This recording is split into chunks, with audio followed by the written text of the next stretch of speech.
YouTube channel. Kali ini Dopri mau kasih materi kuliah lagi nih. Topiknya seputar infeksi bakteri pada kulit. Tunggu dulu, jangan lupa subscribe dan nyalain loncengnya ya. Kali ini kita akan membahas mengenai infeksi bakteri pada kulit. Kulit manusia hanya steril beberapa saat setelah dilahirkan. Pada kulit terdapat banyak nutrisi yang dibutuhkan oleh mikroorganisme. Pada kulit, mikroorganisme itu bisa bertindak sebagai parasit, yaitu yang menyebabkan penyakit, atau komensal, yang merupakan flora normal pada kulit. Berikut gambaran pembagian antara bakteri, eukariota, dan virus pada masing-masing area kulit. Contoh flora normal residen adalah Micrococcus, Corynebacterium, aerobic dipteroid, dan biasanya beberapa spesies bakteri yang bisa menyebabkan penyakit kita sebut dengan patogen. Patogen dan patogenisitas yang rendah sering muncul tanpa adanya penyakit. Hanya pada saat ada kesempatan dapat terjadi infeksi. Mekanisme pertahanan kulit pertama adalah keadaan kering, di mana ada perlindungan mekanik dengan keadaan kering, pH asam, dan deskomasi. Yang kedua, mekanisme kimiawi, yaitu terdiri dari asam-asam lemak berantai karbon tidak jenuh, hasil pemecahan ester. Yang ketiga, fenomena interferensi bakteri, yaitu adanya supresi kolonisasi dari satu bakteri terhadap bakteri lainnya. Dan yang keempat, adanya bakteri normal di kulit. Sekarang kita akan masuk ke dalam pioderma. Pioderma merupakan infeksi pada kulit yang bersifat piogenik. Penyebab utamanya adalah Staphylococcus aureus atau Streptococcus beta hemolyticus grup A. Faktor predisposisi yang dapat menyebabkan terjadi pioderma adalah higienitas yang kurang, menurunnya daya tahan tubuh, adanya penyakit lain, atau adanya pengobatan jangka panjang. Etiologi. Staphylococcus aureus biasanya ditemukan terkolonisasi secara permanen pada 30% dari populasi. Dan pada orang sehat, 60% merupakan carrier dari Staphylococcus aureus, sehingga menjadi sumber penularan dan risiko infeksi. Untuk Staphylococcus epidermidis jarang menyebabkan infeksi. Dan sedangkan untuk Streptococcus grup A, Streptococcus pyogenes merupakan penyebab tersering, dan Streptococcus non-grup A jarang menyebabkan penyakit kulit. Streptococcus grup A ini merupakan penyebab utama faringitis bakterial, dan sekitar 20-30% individu yang pulih dari infeksi adalah carrier asimptomatik sebagai sumber penularan dan infeksi berulang. Jika dilihat dari klasifikasinya, maka pioderma kita bagi jadi pioderma yang primer dan sekunder. Di mana pioderma primer ini adalah suatu keadaan di mana infeksi terjadi pada kulit yang normal, dengan gambaran klinis tertentu, penyebabnya biasanya satu macam mikroorganisme. Untuk pioderma yang sekunder, terjadi pada kulit yang sudah ada penyakit kulit lainnya, dan gambaran klinisnya tidak khas dan mengikuti penyakit yang telah ada. Dan penyakit kulit yang disertai pioderma sekunder dapat mengalami reaksi yang kita sebut impetigenisata. Berdasarkan SKDI atau Standar Kompetensi Dokter Indonesia di tahun 2019, maka berikut adalah topik yang termasuk dalam infeksi bakteri. Bisa kita lihat sebagian besar adalah 4A, karena itu penting sekali bagi kalian para calon dokter untuk bisa memahami dan menegakkan diagnosis, juga mengetahui terapi apa yang harus diberikan. Untuk yang lepra, akan kita pisahkan pada penyakit yang lain, demikian pula dengan sifilis. Oleh karena itu, hari ini kita akan membahas, yaitu ada 8 topik utama, yaitu impetigo, cellulitis erysipelas, paronychia, folliculitis furuncular, erythrasma, hidradenitis suppurativa, absces multiple kelenjar keringat, dan staphylococcal scalded skin syndrome. Baik, kita akan mulai dengan topik kita yang pertama, impetigo. Impetigo merupakan infeksi kulit superficial yang terbatas pada epidermis disebabkan oleh bakteri Staphylococcus aureus dan Streptococcus beta hemolyticus grup A. Dibagi menjadi dua, yaitu yang crustosa dan bullosa, di mana yang crustosa merupakan 70% dari kasus impetigo. Faktor risikonya adalah usia masih kecil, yaitu anak 2-5 tahun dan anak usia sekolah. Tempat ramai lebih sering daripada misalnya pada sekolah, daycare gitu ya. Lebih sering pada tempat dengan cuaca yang lembab dan panas, vitamin yang kurang, dan adanya kerusakan kulit seperti luka, bekas gigitan serangga juga merupakan faktor risiko. Terutama dengan adanya higienitas buruk dan misalnya dengan ada olahraga kontak yang dilakukan bersama-sama bisa menularkan impetigo juga. Kita masuk kepada impetigo crustosa. Impetigo crustosa disebabkan oleh bakteri Staphylococcus aureus dan Streptococcus beta hemolyticus grup A dengan gejala klinis paling sering pada area wajah, sekitar mulut dan lubang hidung. Awalnya berupa papula erythematosa, menjadi vesicula dan pustul lalu pecah, dan kemudian cairan yang ada di dalam akan mengering dan menjadi krusta atau honey colored crust, dan ada papul dengan dasar eritem. Diagnosis berdasarkan gambaran klinis serta riwayat penyakit dan dapat dilakukan kultur yang berasal dari eksudat yang ditemukan di bawah krusta. Tata laksana bisa berupa kompres KCNHCl untuk memudahkan pengangkatan krusta. Krusta dapat dibersihkan dengan sabun dan air, jadi pasien harus tetap mandi. Kemudian diberikan antibiotik topikal setelah krusta dibersihkan. Antibiotik topikal yang diberikan adalah bisa berupa mupirocin atau berupa asam fusidat, dioleskan 3 kali dalam 1 hari. Pada daerah di mana terdapat lebih dari satu area impetigo, dapat dibutuhkan antibiotik sistemik. Dan penting juga untuk menjaga kebersihan dan kontak pada area yang terinfeksi. Diagnosis bandingnya adalah ektima. Berikut adalah gambaran antibiotik yang kita bisa berikan pada impetigo. Nah, berikut adalah gambaran impetigo crustosa yang sebelah kiri dan sebelah kanan kita lihat adalah ektima. Pada kasus-kasus tertentu bisa tampak sangat menyerupai. Impetigo bullosa disebabkan oleh bakteri Staphylococcus aureus dengan gejala klinis biasanya predileksi di area dada, ketiak, dan punggung, dan kelainan kulit biasanya tampak eritema dengan bula yang mudah pecah atau kita sebut sebagai bula kendur hipopion. Bila pecah akan meninggalkan krusta dan erosi, atau kemudian setelah mengering kita sebut juga dengan istilah coloret dengan dasar yang eritem. Diagnosis ditegakkan berdasarkan gambaran klinis dan riwayat penyakit. Berikut adalah gambaran impetigo bullosa dengan bula kendur hipopion. Nah, ini adalah perbandingan impetigo crustosa dan impetigo bullosa. Berikut adalah gambaran antara impetigo crustosa dan impetigo bullosa. Jadi kalau kita lihat, memang kalau masih tahap awal, tampak jelas perbedaannya. Impetigo bullosa masih berupa bula kendur hipopion, impetigo crustosa sudah mengering langsung. Tata laksananya, pada impetigo bullosa, bula bisa dipecahkan lalu diberikan antibiotik topikal serta antiseptik. Kalau banyak, maka diperlukan antibiotik sistemik. Penting untuk menjaga kebersihan dan penanganan faktor predisposisi, dan pada anak kecil biasanya impetigo bullosa yang tersebar luas bisa berisiko dehidrasi karena adanya kehilangan lapisan kulit. Sehingga pada kondisi tertentu mungkin dibutuhkan resusitasi cairan IV. Diagnosis banding pada bula yang sudah pecah dengan coloret dan eritem kadang bisa mirip dengan dermatofitosis. Nah, berikut adalah gambaran impetigo bullosa. Kita lihat perbandingan dengan dermatofitosis pada keadaan tertentu bisa menyerupai. Impetigo neonatorum merupakan varian dari impetigo bullosa. Lebih sering ditemukan pada neonatus dan lebih tersebar luas disertai dengan adanya demam. Diagnosis banding biasanya bisa kita bandingkan dengan sifilis kongenital. Dan penata laksananya biasanya kita berikan antibiotik sistemik serta boleh diberikan bedak sampai silisilat 2%. Berikut adalah gambaran impetigo neonatorum dan dibandingkan dengan dermatofitosis. Ektima adalah ulkus dangkal dengan krusta superficial di atasnya. Ektima ini merupakan bentuk dalam dari impetigo. Biasa disebabkan oleh Streptococcus beta hemolyticus grup A, di mana gejala klinisnya berupa krusta tebal yang melekat dengan ulkus yang dangkal di bawahnya. Predileksinya bisa di tungkai bawah karena merupakan tempat yang relatif mendapat banyak trauma. Diagnosis ditegakkan berdasarkan gambaran klinis dan riwayat penyakit. Penata laksanaan mirip dengan impetigo crustosa.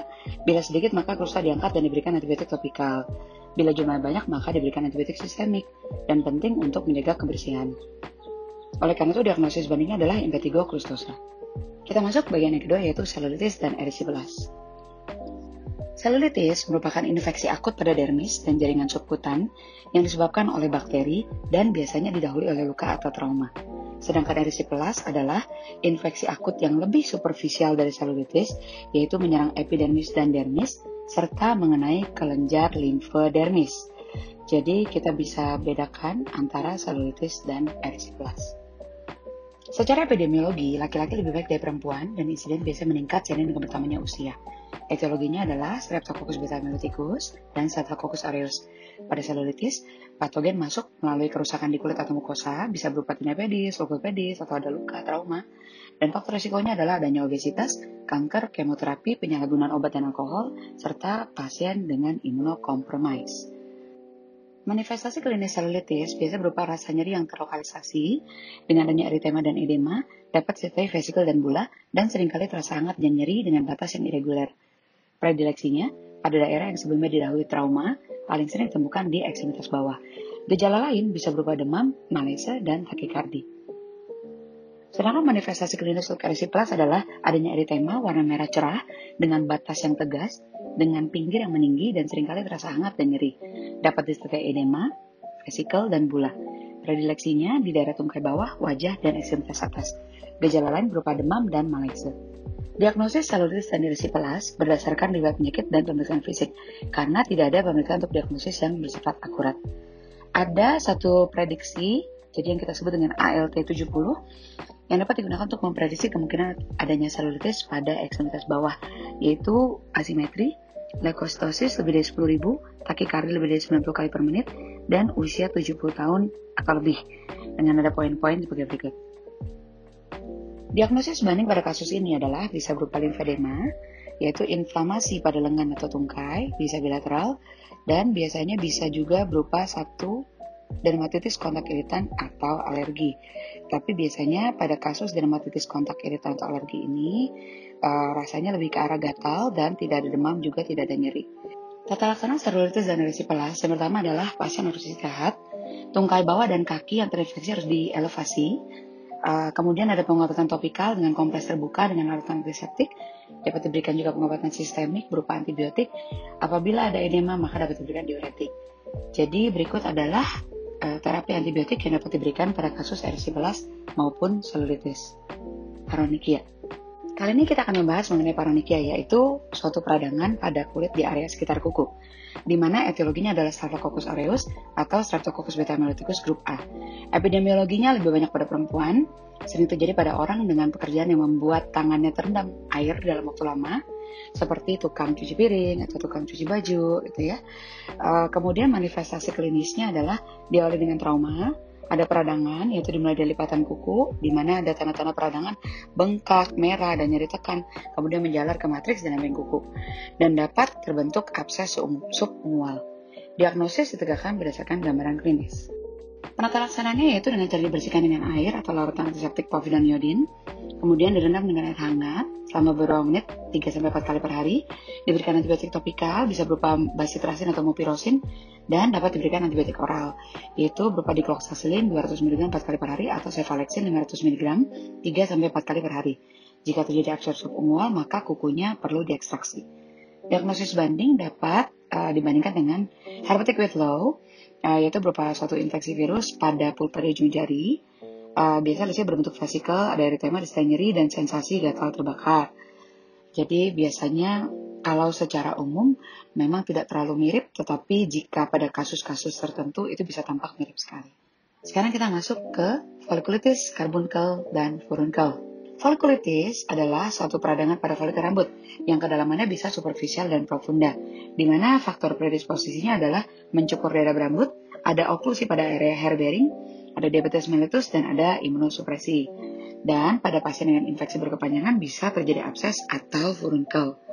Nah, berikut adalah gambar klasifikasi dari folikulitis yang disebabkan karena infeksi. Jadi bisa disebabkan infeksi bakteri, jamur, virus, dan yang lainnya. Folikulitis superficial itu biasanya merupakan folikulitis yang terbatas di epidermis saja. Etiologi biasa berupa Staphylococcus aureus dengan faktor predisposisi biasa mencukur, minum kortikosteroid topikal, ada antibiotik sistemik maupun imunosupresi. Klinisnya biasa berupa pusul bentuk kubah dengan ukuran yang kecil dan rapuh. Di tengahnya ada rambut dan biasanya multiple. Tempat predileksinya di kulit kepala pada anak-anak atau bisa juga di orang dewasa, atau kalau bisa tumbuh di area berjenggot, ketiak, ekstremitas, dan bokong. Berikut adalah gambaran folikulitis profunda. Biasanya bisa sampai ke subkutan dengan etiologi juga Staphylococcus aureus, dan klinisnya biasanya yang paling sering merupakan ini yang psikosis Barbe, di mana ada lesi berupa papul pusul yang kecil, eritematosa, dan ada infiltrat di subkutan. Predileksinya di area kumis dan area jenggot. Berikut adalah diagnosis banding folikulitis. Jadi ada pseudofolikulitis Barbe, acne vulgaris, atau alopecia musinosa. Kita masuk ke materi yang berikutnya, yaitu furunkel. Furunkel adalah satu nodul inflamatori yang dimulai dari sekitar folikel rambut, biasanya dari folikulitis superficial yang berkembang menjadi abses. Etiologi adalah Staphylococcus aureus, di mana klinisnya sebenarnya tempat predileksi di area leher, muka, aksila, dan bokong yang ada folikel rambut dan sering kena friksi, oklusi, dan keringat. Biasanya nodus eritematosa bentuknya kerucut dengan ada pustul di tengah nodul. Dapat melunak, berisi pus, dan jaringan nekrotik. Jika memecah, membentuk kristal. Karbunkel merupakan kumpulan furunkel yang berukuran lebih besar dan lebih dalam. Etiologi juga Staphylococcus aureus, di mana klinisnya berupa lesi yang sangat nyeri dan dalam, bisa berupa pustul multiple, dan area yang terkena mengalami kemerahan dan indurasi. Setelah itu lesi akan membentuk kawah yang irreguler berwarna kuning keabuan, meninggalkan skar permanen. Terdapat gejala sistemik seperti demam dan malaise. Pemeriksaan penunjang yang dapat dilakukan adalah darah lengkap, di mana kita bisa menemukan ada leukositosis, dan ada pemeriksaan histologi berupa furunkel, di mana ada gambaran inflamasi di dermis dan subkutis. Kalau karbunkel ada gambaran abses multiple yang pisahkan dari trabekula, infiltrate di dermis, dan melewati folikel rambut. Kita dapat juga melakukan pewarnagram dan kultur. Berikut adalah diagnosis banding, jadi bisa seperti carrion atau kista inklusi epidermal yang ruptur atau pada miasis furunkular. Jadi kalau kita bandingkan antara folikulitis, furunkel, dan karbunkel adalah folikulitis adalah radang di folikel rambut, kalau furunkel itu folikel rambut dan sekitarnya, kalau karbunkel merupakan kumpulan furunkel yang ukurannya lebih besar dan lebih dalam. Predileksinya kalau di daerah kalau folikulitis, area di kulit kepala, area berjanggut, aksila, ekstremitas, di mana yang profunda bisa berjanggut dan bibir atas. Kemudian kalau furunkel di leher, wajah, ketiak, bokong, sedangkan karbunkel lebih ke arah daerah tengkuk atau belakang leher, punggung, serta tungkai atas. Manifestasi klinisnya berupa papul pustulan kecil kalau pada folikulitis, dan dia sifatnya juga rapuh. Sedangkan pada furunkel berupa nodul eritematosa kerucut dengan pus di tengah. Pada karbunkel merupakan kumpulan furunkel yang saling berhubungan dan memiliki banyak lubang drainase. Terapi yang diberikan pada folikulitis bisa dengan menggunakan antibiotik golongan penisilin seperti amoksisilin, cefalosporin, dan gentamicin, penggunaan selama 7-10 hari, dan perbaiki kondisi predisposisi. Sedangkan pada furunkel dan karbunkel, penting untuk melakukan insisi dan drainase, juga mempertimbangkan pemberian antimikroba sistemik pada pasien dengan imunokompromis. Eritrasma merupakan infeksi bakteri superfisial, di mana predileksinya adalah pada area lipatan yang tertutup, seperti ketiak, lipat paha, intertriginosa, biasanya karena pasien juga gemuk. Faktor risikonya adalah adanya iklim tropis, jadi biasanya karena panas cuacanya, dan biasa pasien ada obesitas, kemudian juga ada diabetes mellitus, dan pada keadaan imunosupresi juga pada pasien dengan usia tua. Gambaran klinisnya bisa berupa makula eritematosa, warnanya merah kecoklatan, kemudian batasnya tegas, atau bisa juga irreguler, bisa ada squama halus, dan kemudian juga asimptomatik, dan adanya koinfeksi dengan jamur. Pemeriksaan penunjang yang dapat dilakukan pada eritrasma adalah dengan menggunakan lampu Wood, di mana kita bisa melihat adanya warna coral red atau merah terang. Pemeriksaan gram positif kita dapat menemukan adanya batang pendek, halus, bercabang, mudah putus dengan bentuk basil kecil atau difteroid. Penata laksananya bisa berupa antibiotik topikal, yaitu kita berikan tetracycline 3%, clindamycin 2%, atau erythromycin 2%, dan kita dapat berikan antibiotik oral dengan pada lesi yang luas dan lesi yang tidak respon dengan antibiotik topikal, yaitu kita berikan erythromycin 4 kali 250 mg selama 2-3 minggu atau kloritromycin 1 gram untuk single dose.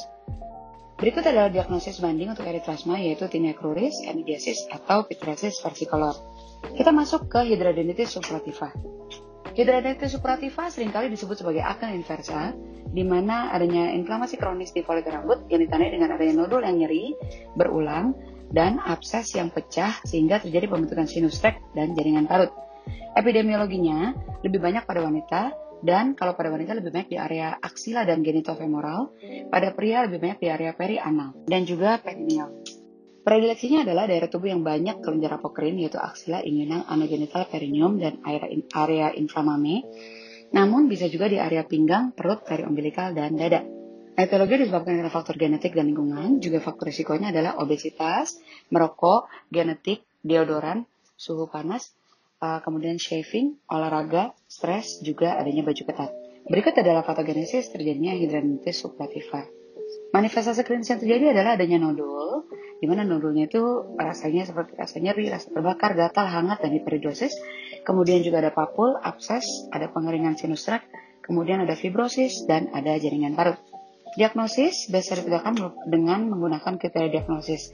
Pertama, dari lesinya yang tipikal, kedua dari distribusinya, dan ketiga dari kronis atau rekurensi dari keluhan tersebut. Pemeriksaan penunjang biasa dengan bisa pemeriksaan darah, dapatkan adanya leukositosis, peningkatan LED dan CRP, juga bisa dilakukan kultur bakteri dan pemeriksaan histopatologi. Di mana sebenarnya ada karakteristik atau stadium dari hidradenitis suppurativa ini. Jika stadium 1 maka masih berupa abses tanpa cicatrix atau sinus. Stadium 2 adanya abses rekuren, lesi terpisah jauh dengan sinus. Dan stadium 3 ada area difus dengan sinus dan abses yang saling berhubungan. Ada kelainan lain yang menyerupai hidradenitis suppurativa, yaitu scrofloderma dan infogranuloma venerum. Bedanya adalah pada scrofloderma tidak ada tanda-tanda peradangan akut dan tidak ada leukositosis, ya seperti ini gambarannya. Lalu pada limfogranuloма venerum ada riwayat kontak seksual dan ada pemeriksaan kelenjar getah bening dengan tes VI positif. Penata laksanaannya pada lesi akut, kita akan memberikan triamcinolone intralesi jika diperlukan dan bisa diberikan clindamycin solution. Kemudian pada keadaan kronis bisa kita berikan antibiotik seperti erythromycin, tetracycline, prednison, kemudian isotretinoin dan XCC. Sekarang kita masuk ke abses multiple kelenjar keringat. Abses multiple kelenjar keringat merupakan satu piodema primer pada aparatus kelenjar keringat ekrin, di mana biasanya secara epidemiologi lebih banyak menyerang bayi. Dan etiologinya adalah Staphylococcus aureus, reliksnya di area oksipital, punggung, dan bokong. Manifestasi klinis biasa berupa nodul multiple erythematosa, dome shape, atau bentuk kubah, tidak nyeri, tidak memiliki titik pusat atau inti, suhu tubuhnya normal atau sedikit meningkat, dan tidak ada keterlibatan folikel rambut. Diagnosis banding adalah furunculosis, itu seperti yang di bawah nih, di bawah kiri ya, dimana furunculosis itu biasanya terasa lebih nyeri, teraba hangat, dan memiliki titik pusat atau inti. Pemeriksaan penunjang bisa berupa pewarnaan gram, ditemukan beberapa klaster kokus gram positif, dan secara histopatologi didapatkan adanya abses pada lapisan dermis yang dapat menyebar ke lapisan subkutan, dan ada sel leukosit polimorfonuklear pada area pusat, dengan di bagian luarnya dikelilingi oleh lapisan sel epitel. Penata laksanaannya bisa berupa kompresi HCl, dan pemberian antibiotik topikal atau sistemik berupa chloramphenicol. Sekarang kita masuk ke topik Staphylococcal Scalded Skin Syndrome. Jadi, penyakit ini merupakan infeksi kulit oleh Staphylococcus aureus yang ditandai dengan adanya epidermolisis pada kulit. Biasanya secara epidemiologi lebih banyak menyerang anak-anak usia kurang dari 5 tahun, di mana laki-laki lebih banyak dari perempuan, dan pada orang dewasa dengan gangguan fungsi ginjal dan penggunaan obat imunosupresif atau kondisi autoimun, disebabkan oleh bakteri Staphylococcus aureus. Patofisiologinya adalah adanya infeksi Staphylococcus aureus melalui mata, hidung, tenggorokan, dan telinga, lalu keluar eksotoksin yang diproduksi oleh Staphylococcus aureus yang bersifat epidermolitik atau merusak epidermis, sehingga terjadi kerusakan lapisan epidermis yang ditandai dengan timbulnya bula dan lama-kelamaan terjadi pengelupasan kulit. Manifestasi klinis dari S4 ini adalah satu, secara sistemik adanya demam tinggi, ada infeksi saluran pernapasan atas, dan penyembuhan dalam waktu 10-14 hari tanpa ada sikatriks. Dan di lesi kulit kita melihat ada eritema mendadak pada bagian tubuh tertentu yang akan menyeluruh dalam waktu 24 jam, seperti di wajah, leher, aksila, dan lipat paha. Timbulnya bula dalam 24-48 jam. Setelah 2-3 hari akan terjadi pengelupasan berupa lembaran kulit secara spontan dan adanya daerah yang erosif. Beberapa hari setelahnya akan mengering dan mengalami deskomasi. Berikut adalah gambaran klinis dari Staphylococcal Scalded Skin Syndrome. Pemeriksaan penunjang yaitu dapat dilakukan berupa pemeriksaan bakterial, yaitu jika terjadi infeksi di tempat lain, dan pada kulit bakteri tidak akan ditemukan. Jadi tentu pada pemeriksaan bakterial, kalau kita melakukan pemeriksaan gram, maka kita dapatkan area tersebut dosnya sifatnya steril. Pemeriksaan histopatologi ada gambarnya berupa lepuh di subkorneal, ada celah di stratum granulosum, dan seringkali ada sel akantolitik pada ruang lepuh. Diagnosis banding adalah nekrosis epidermal toksik. Biasanya ini mengenai organ dalam dan mukosa, tapi kasus ini biasanya lebih baik ditemukan pada orang dewasa dan sebagai besar penyebabnya adalah erupsi obat. Jadi biasanya pada anak-anak jarang sekali muncul keluhan ini. Histopatologi ada celah di subepidermal, ada banyak sel radang dan sel nekrosis di celah dan membutuhkan kortikosteroid.